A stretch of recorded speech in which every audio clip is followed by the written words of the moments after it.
There are several things that we actually try to achieve with each elite specialization. One of the first is that it feels like it's significantly changing the profession that they're playing, some of the core profession mechanics. I think there's a lot of different avenues we can go down for that. Sometimes it's looking to types of play styles that we haven't explored yet for that particular specialization. By doing so, it feels largely like a new profession that you're playing. I think it really opens things up to players to do what they want to do and feel really awesome about doing it. Each elite specialization kind of comes from a different place. Some characters, they come from name alone. When we were developing the Mesmer Elite Specialization, someone in one of the very early sessions spitballed the name Mirage. It was like, okay, they had just won. No one else was going to say anything that was better than that. It gave us the sense of dodging, the sense of not being there when you think it's there. It gave us a lot of ideas for how we wanted the utility skills to work. It gave us a sense of the weapon that we wanted to work with it. Whereas something like the Hollowsmith came from a lot of examining different types of game mechanics that we could give to the engineer. We try to keep things as fresh as possible by exploring into spaces that we find each of the professions lacking. Necromancers have never had access to anything supportive or party-based. That's kind of something that we're now giving them the option to do with the new specialization. A lot goes into making elite specs happen. We work with concept artists to try and make sure that the feel is right and that it's expressing the right types of moods for the specialization. We work with the raids team if there's a problem with one of the mechanics we're having that might influence raids or World v World or PvP or so. We'll develop particular aspects of a specialization more or less depending on some of the feedback we get from other design disciplines. But at some point, we have to kind of tie things off from a design side and hand them off to other teams. And that's kind of when the elite specs start coming to life. When you're doing new sounds for an existing profession, you want them all to really fit together and feel it's part of a whole, but you still want to interject something new and a little bit different.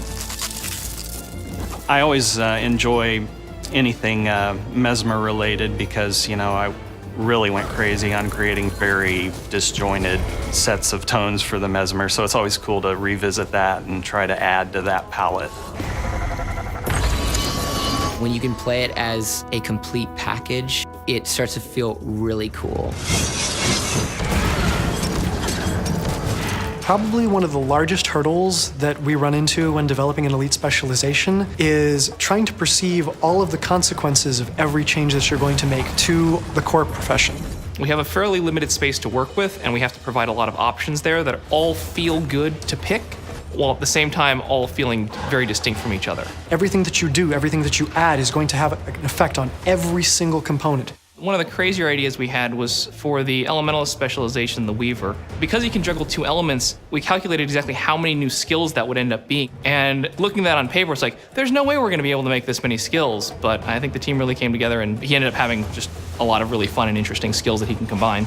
It's kind of hard to get it just right, but we're definitely working toward the best feeling balance that we possibly can. After you've built this stuff, you end up playing it for a while to see how it feels. Sometimes you scrap it early, sometimes you stick with it for a while and then scrap it later. And other times, it only needs a couple of small adjustments to make it work the way you want it to. The Firebrand, the Hollowsmith, the Renegade, they underwent like virtually complete revamps at multiple points in time. Utilities, traits, just about everything. The Scourge had to go through a lot of work. For a while, it was the case that people just wanted to stack the shades on top of one another. And we're like, hey, this is cool, but at the same time, we want to make sure that this character has like the grand field play. Like it's a puppeteer and allowing allies to survive and enemies to, well, to die, I guess. And we have to look at it across multiple modes of gameplay, which are very different. We have to look at it from like 1-on-1s to 5-on-5s to many-on-manys, and then we have to look at it 50 people against a world boss in numerous scenarios. And those all need to feel like your profession has a role that they can fulfill. I think what's great about Guild Wars is that there are 9 different professions that already play pretty differently from each other. And I think elite specializations kind of allow you to either dip your toes into what a different profession might experience or to just try an entirely different play style that you hadn't considered before. I want players to feel excited, hopefully a little bit overwhelmed at the choices that they have and the feeling that all of the choices that they make are going to feel meaningful and awesome.